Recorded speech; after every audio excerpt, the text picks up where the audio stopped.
Yeah, it's a bit of a big step down. Even for my long legs, sometimes it's one giant step. And what I'd like to do is make a second step that folds down from this one when I want it and provides a lower step to climb up with, which is be useful especially when we're on a slope or when I'm carrying stuff, but which sort of flips up and folds away and sits on top of this one when it's not needed, to keep it out of the way and to stop it dragging on the ground and all that kind of thing. So that's what I'm going to try and make.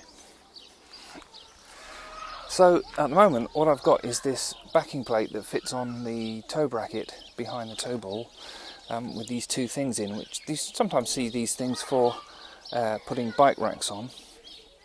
And I've made this thing with two kind of prongs that just slots down in there, and that does the job nicely, but I want to try and make it a bit easier to use. So back in the workshop and with my super ultra wide angle lens on, I'm just reviewing my options here. So the frame of this thing is all 1-inch box section steel, and these two legs, I'm surprised to find, are 30mm box steel. And I think these are fatter because they're the right size to telescope into the two channels on the tow bar. And that doesn't matter. The main thing is that most of the frame is this quite thick-walled 1-inch box. I've had this for years in various iterations of the step on different trucks that needed different fittings. And it's been modified as we've gone along. And I'm going to modify it again. And I had a look in my scraps box, and I've got various offcuts and recycled bits of 1-inch box, so it looks like I'm going to be able to make this without having to make another trip to the steel stock holders, so that's good.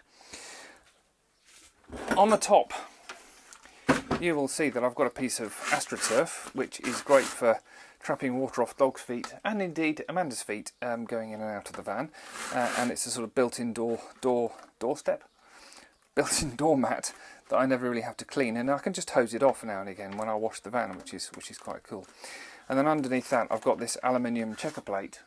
The first thing is to take the AstroTurf and the aluminium off.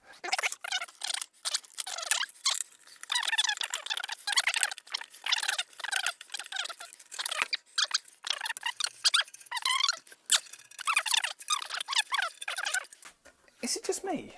Or does no one on YouTube, apart from me, ever use a hand-operated screwdriver?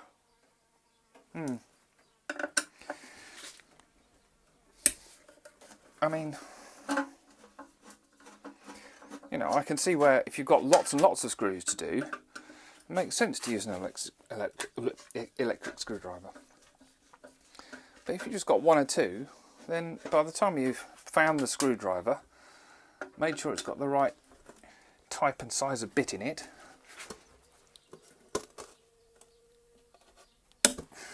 you might as well have just done it with a hand screwdriver, mightn't you? This last one's been a bit stubborn.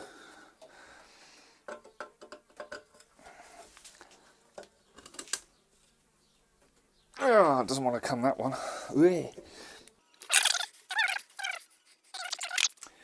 I'll put the parts in this little tub, and then hopefully I won't lose them. So how am I going to get this last screw out?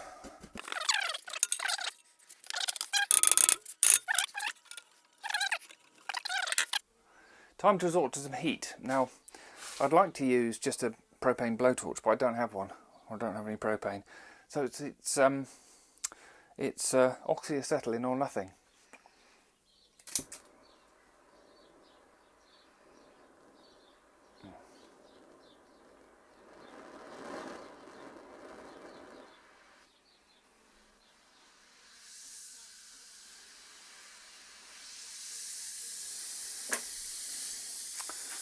So here we are with the oxyacetylene. I know, careful with that or I'll end up with a puddle of aluminium. I don't need to, but I'm not aiming to make it red hot, I'm just aiming to heat it up a bit.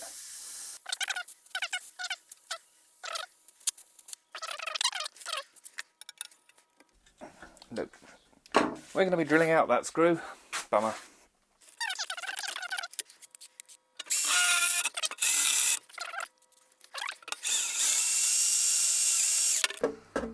that's the head off.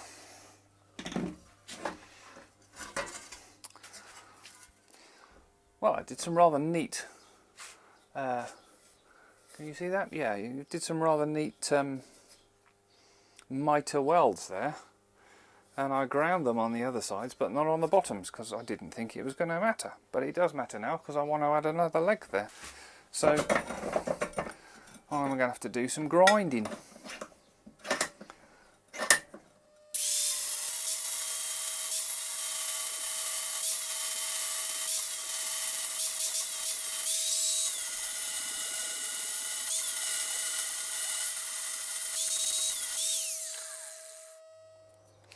So I think I'm going to make the second step end up about 10 inches below the first step. So we want two 8-inch pieces, which I could cut out of a 16-inch piece if I had one. And by cracky I have. Now what did I do with the tape measure? So that end's reasonably square, that end isn't. So I've got 8 inches from that end. Yeah.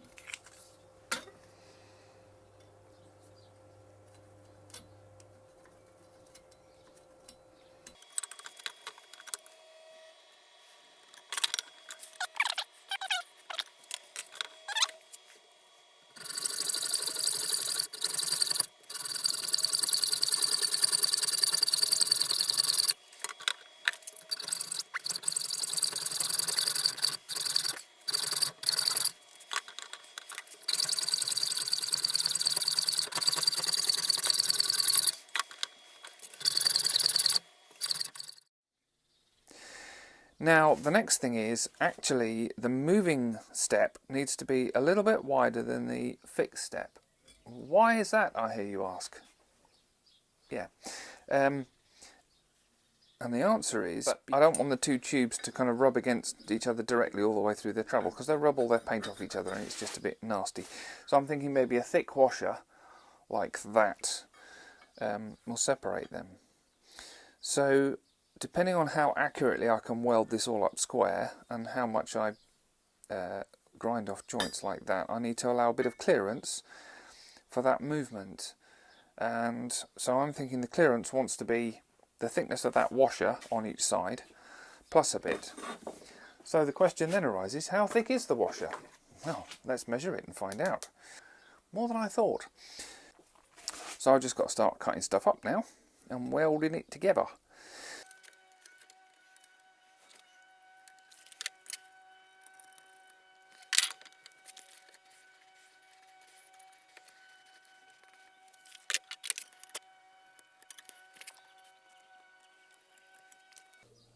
I was going to cut all these joints with a grinder, but it turns out I don't have any metal cutting wheels for my grinders, and so hacksaw. Do you know, I'm learning in the process of doing these videos why it is that the likes of Clickspring and this old Tony don't show their faces in their videos. And it's not that they don't particularly want to show their faces, but switching backwards and forwards between a shot that shows what you're doing with your hands and your face explaining what you're doing with your hands is surprisingly time consuming. And yeah, so it's easier just to gesticulate and point at things with your hands, and you just have to imagine my face. Anyway, here we go. This will be time-lapsed, of course.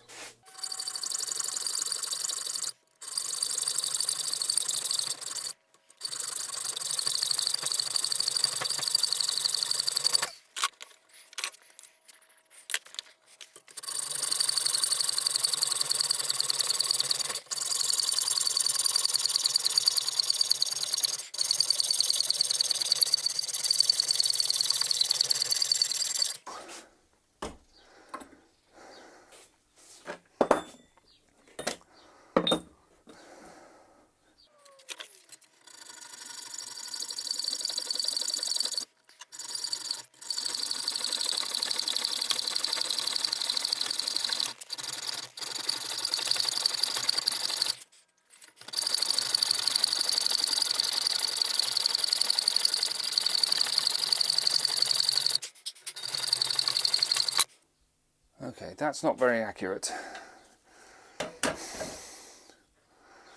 I might see if I can just face that off a little bit with the grinder, because that's not a very good match at all. It's alright at one end, but not at the other.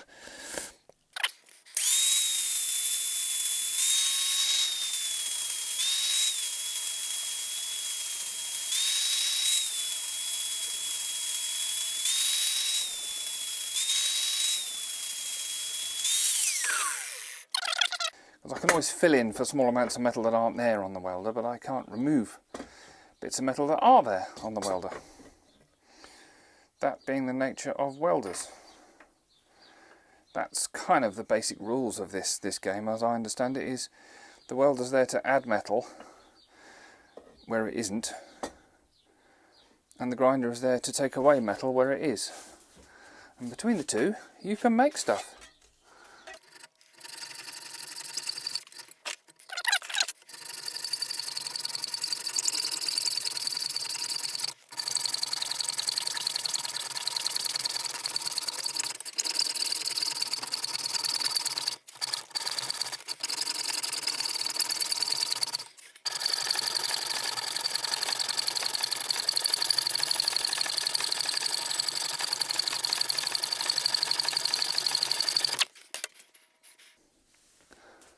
Phew.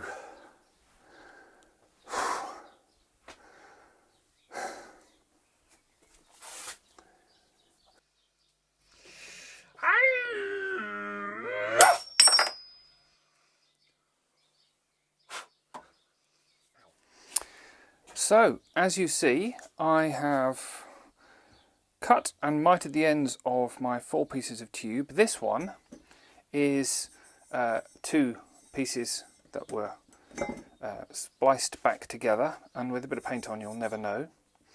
And you mustn't look too hard at the accuracy of my miters, but overall the whole thing is good enough. Any gaps can be filled up with weld and it'll all be fine. Yeah, it does rather call into question the accuracy of my mitre square, I have to say. But anyway, it will do the job. They join up and make a square with acceptable accuracy, as long as I use plenty of welding wire. So that is what I'm now going to do.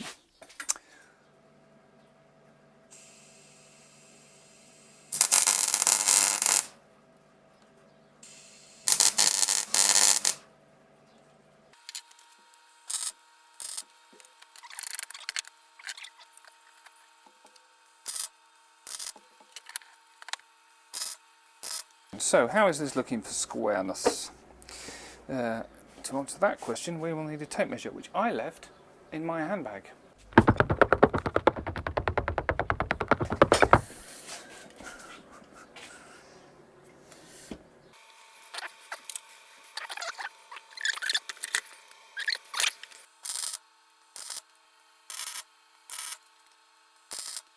So there we have it, a frame that is more or less square.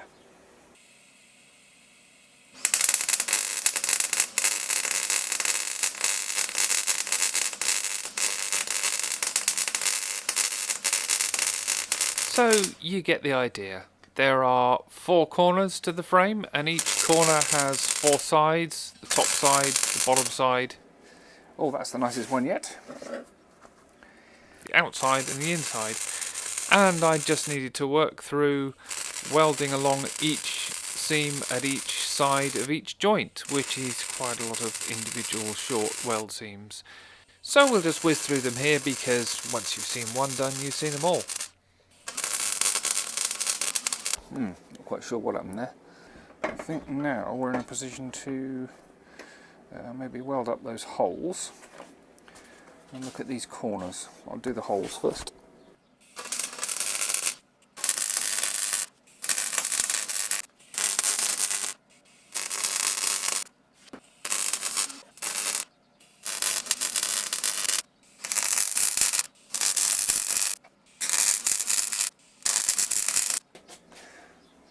So there it is, a 1-inch box section, mitered corner, welded steel picture frame. So I'll tidy that up with the grinder and then on to the next stage.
it's now another new day because I had to go and buy some stuff and then I got tired.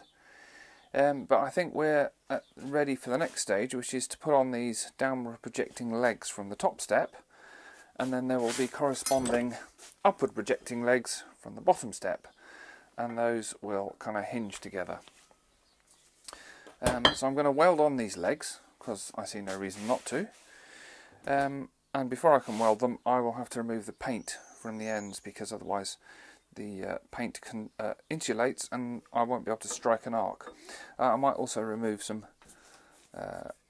more surface rust from the corners just to improve my weldability.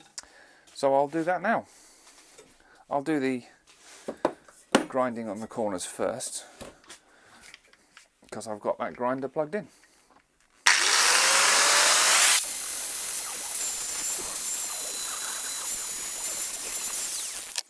I'll switch over to the cut brush just to remove paint from the ends of these. This may be a little loud.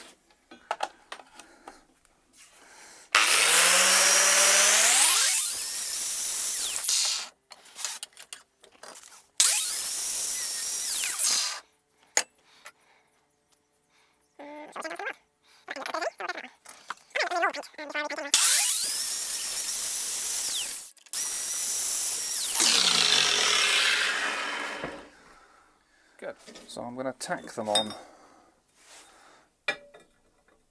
using welding magnets and squares and clamps and all that stuff to get them really straight.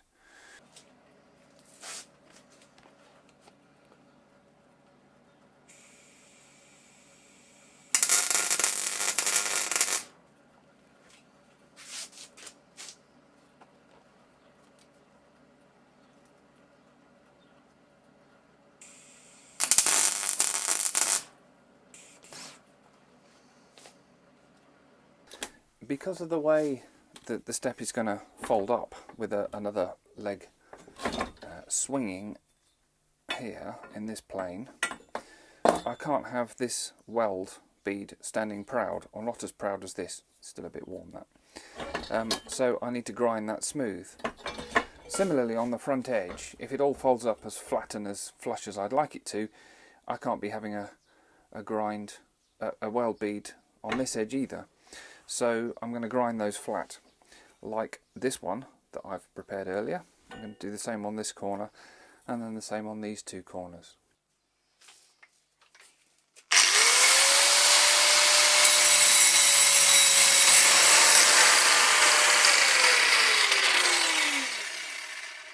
There we go. There's something very satisfying about a nicely flush ground weld. You'd think it grew this way.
That's more like it.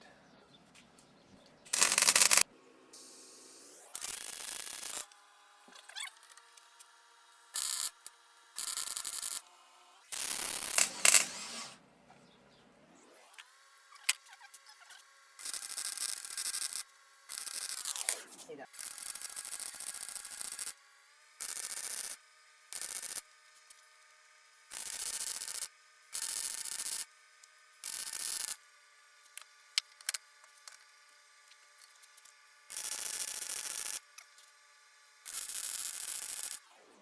Those are entirely respectable. Everything else is bleh. However, it should be functional. So I'll leave that there cooling while I go and have some lunch, I think. So now we can start to see how the whole thing is meant to work. So this is the part that's fixed to the van, and this is the swinging part. So the idea is these will be much stouter bolts when it's finished, but for now these are just temporary bits of rod to give us a pivot point. So the step will stow like that, and there will eventually be another piece of tread plate on the bottom. So if you're in a rush, you just stand on that and in you get. When you're more, kind of household set up, you lift this and swing it down, and it should come to a stop, something like that. So we are nearing completion. I went and tried it on the back of my van, and I discovered that with the lower half of the step bolted on and kind of cantilevered on, it was quite flexible, and there was a lot of strain on this joint and this joint, also this joint and this joint, and of course this joint and this joint as well, because when I'm standing on here, I've got my 80 odd kilograms resting on this edge, all frantically trying to twist this whole thing, and these joints and these. So I've put on these extra struts here to stiffen all of this up and transfer some of the load back into this. I put on these straps to do the same thing and reduce the kind of bending moment on this, and to spread the load from this bar into the legs, I've added these two little pieces here. So that's quite a lot of welded joints, because the ones on the top have to be ground flat as well, otherwise the plate won't sit on there. And also today, some monster M12 nuts and bolts have come, and that means that I can now kind of dry assemble the whole thing. So that's what I'm going to do just now for the first time.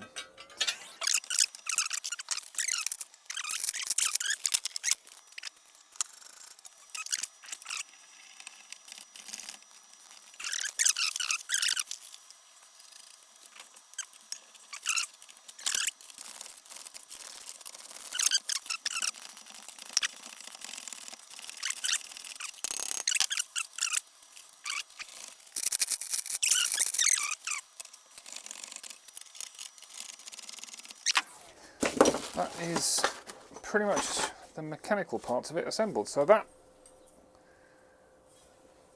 swings around and rests on top, or swings over and rests on there. Well, on there. Which it seems to do pretty well. Yeah. So the last thing I want to check is I want to put the whole thing on the truck and make sure that it is actually up to the job. So I went and did that, and it was up to the job. But for whatever reason, I couldn't be bothered to actually take the camera out and record myself doing that. You will get to see me jumping up and down on it later. But the next job was to paint everything, and when you're painting stuff, you don't want there to be iron filings and dust and stuff like that all over the place. So I took the opportunity to just clear away all the tools and the rubbish and all the rest of the crap, and have a bit of a dust and tidy up and spruce up in the workshop, like what you see me doing here. And now, hopefully with all the dust cleaned up, I can do the painting.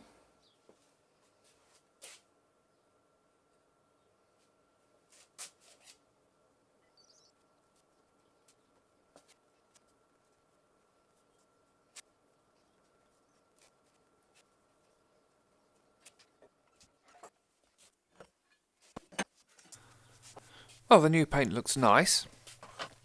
So once I've put away the things for standing painted objects on, I can go ahead and fix on the aluminium tread plate that I had on there before. So I can reuse the stainless steel self-tappers that I had before, and I'm just putting a little dab of grease on each one to lubricate the threads, and that just means I stand a chance of getting them out again at some point down the road if I need to repaint the step. Of course, all the holes were already in the right place. except for the one that had in it the screw that I had to drill out. So of course I had to go back and drill that one anew, and then find a new screw to go in it.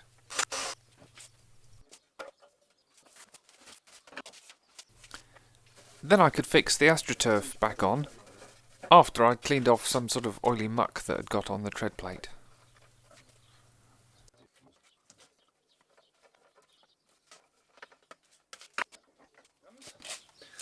Until the tread plate comes, that's as far as we easily get. Except, of course, for mounting the back plate back on the truck. But that's not very exciting.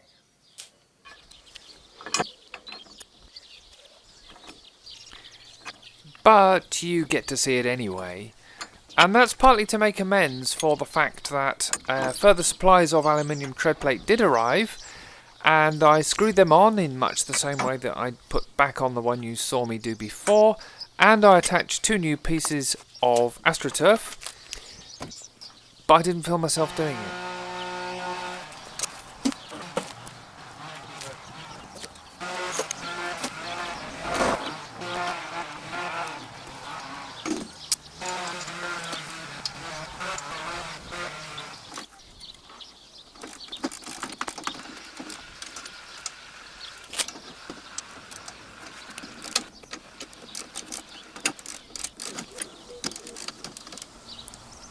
So there it is, all assembled, and it works, it folds up, it folds down, and I can stand on it. Yeah, and it doesn't break. Wonderful.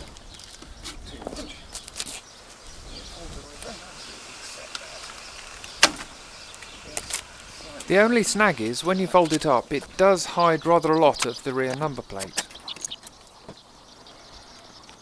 Because the truck's previous owner used it for towing, it does have a tow bar after all, I have a spare number plate to go on the back, and it has holes that are slightly lower down in the plate, which would allow me to mount it higher up on the truck, and there are a choice of holes in the back of the truck, so I should be able to mount the other number plate rather higher up, which should prevent it being hidden by the folded up step, and should thus avoid unwanted encounters with the local constabulary, or indeed any other constabulary.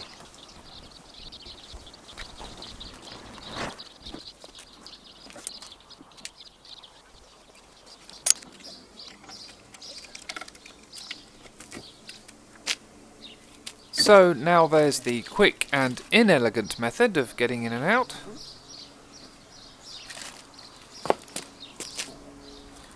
Or the slightly more troublesome, but infinitely more dignified, drop the step and then step in and out method. Yeah, I'm pleased with that. Just make sure it still works.